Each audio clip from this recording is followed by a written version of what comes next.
என்னோட போன்ல battery dead ஆயிடுச்சு. ஒரு ஃப்ரெண்டுக்கு ஹெல்ப் பண்றதுக்காக போயிருந்தேன். அதுக்கு மிட் நைட்லயா?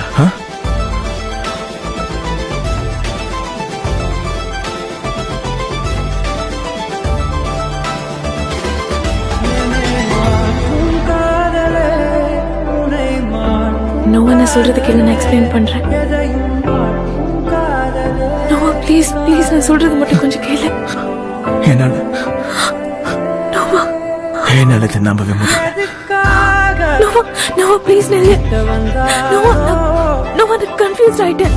நோவா, நான் இதை பத்தி உங்களுக்கு சொல்லணும்னு நினைச்சேன். நோவா நோவா, தயவு செஞ்சு நான் மன்னிச்சிரு.